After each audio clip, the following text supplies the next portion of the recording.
નમસ્કાર મિત્રો, તમારું સ્વાગત છે ગુજ્જુ વિચારમાં। આજે આપણે ન્યૂ ઇન્ડિયા કોઓપરેટિવ બેંકમાં થયેલા ઘોટાળા વિશે વાત કરીશું। તો મિત્રો, હાલમાં મુંબઈ આધારિત ન્યૂ ઇન્ડિયા કોઓપરેટિવ બેંકમાં એક મોટો ફ્રોડ થયો છે, જેના કારણે આરબીઆઈ દ્વારા કેટલાક પ્રતિબંધો લાદવામાં આવ્યા છે। આ પ્રતિબંધોના કારણે ડિપોઝિટર્સ તેમની જમા રકમ પર એક્સેસ ગુમાવી ચૂક્યા છે।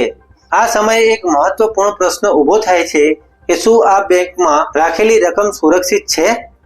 હું તમને જણાવી દઉં કે બેંકમાં તમારી રકમ 5 લાખ સુધીની ઇન્શ્યોર વીમાકૃત છે, પરંતુ આજે આ લિમિટ વધારવાની ચર્ચા ચાલી રહી છે। આ વિડીયોમાં આપણે આ ફ્રોડ કેસ, બેંકમાં રકમ સુરક્ષિત, ઇન્સ્યોરન્સ લિમિટ વિશે વિગતવાર ચર્ચા કરીશું। તો ચાલો આગળ વધીએ। ચાલો પહેલા જાણીએ કે new India cooperative bank fraud કેસમાં શું થયું। મુંબઈ આધારિત new India cooperative bank limited પર આરબીઆઈ દ્વારા કડક પ્રતિબંધો લાદવામાં આવ્યા છે। આ પ્રતિબંધોના કારણે ડિપોઝિટર તેમની રકમ એક્સેસ કરી શકતા નથી।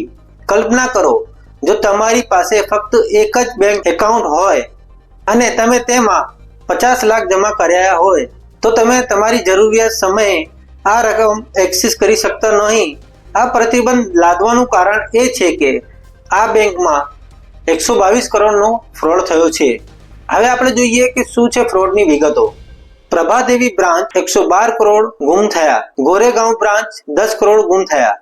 આ ફ્રોડમાં હિતેશ મહેતા નામના વ્યક્તિનો ઇન્વોલ્વ સામે આવ્યો છે, જે 2019 થી 2025 દરમિયાન આ રકમ ગેરકાયદેસર રીતે ટ્રાન્સફર કરી ગયો છે।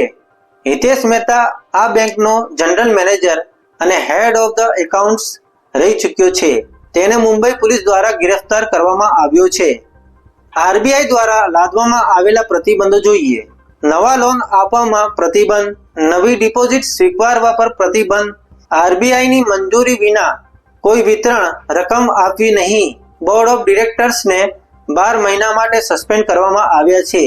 ડિપોઝિટરની રકમ કેટલી સુરક્ષિત છે? જો કોઈ બેંક ડૂબે છે તો ડિપોઝિટરની રકમ સુરક્ષિત છે કે નહીં? આ સંદર્ભમાં DICGC deposit insurance and credit guarantee corporation ની ભૂમિકા મહત્વપૂર્ણ છે। ડીઆઈસીજીસી દ્વારા કોઈ પણ બેંકમાં 5 લાખ સુધીની રકમ ઇન્શ્યોર વીમાકૃત છે, પરંતુ જો તમારી રકમ 5 લાખથી વધુ છે તો ફક્ત 5 જ લાખ તમને પરત મળશે। હવે જોઈએ ડિપોઝિટ ઇન્સ્યોરન્સ લિમિટ, શું તે પર્યાપ્ત છે? 1962 શરૂઆતમાં 1500 ની લિમિટ હતી, જે 2020માં 5 લાખ સુધી વધારવામાં આવી।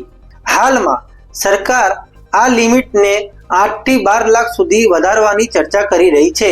આ નિર્ણય ફેબ્રુઆરી 2025 સુધીમાં જાહેર થઈ શકે છે। શું આ તમારી રકમ સુરક્ષિત છે? 2019માં પણ પીએમસી બેંક કેસમાં 17 લાખ ડિપોઝિટર પ્રભાવિત થયા હતા। આવા કિસ્સાઓ ઘણીવાર બને છે, જે ડિપોઝિટર માટે ચિંતાનો વિષય છે। મિત્રો, જો તમે તમારી રકમ સુરક્ષિત રાખવા માંગો છો, પીએસયુ બેંક્સ જેવી કે એસબીઆઈ, પીએનબી અથવા મોટી પ્રાઇવેટ બેંક જેવી કે એચડીએફસી, આઈસીઆઈસીઆઈ એન્ડ એક્સિસ માં જમા કરાવો। કોઓપરેટિવ બેંક્સમાં થોડા વધારે ઇન્ટરેસ્ટ મળે છે, પરંતુ તેમાં જોખમ પણ વધુ છે। તો આના નિષ્ણાતો જોઈએ। આજે આપણે new India cooperative bank fraud case, deposit insurance limit અને તમારી રકમ સુરક્ષિતતા વિશે ચર્ચા કરી। આશા છે કે તમને આ માહિતી ઉપયોગી લાગી હશે। જો તમને વિડીયો ગમ્યો હોય તો લાઈક અને શેર કરો અને તમારા ગુજ્જુભાઈને સપોર્ટ કરો અને જોતા રહો ગુજ્જુ વિચાર। ધન્યવાદ અને જય હિન્દ।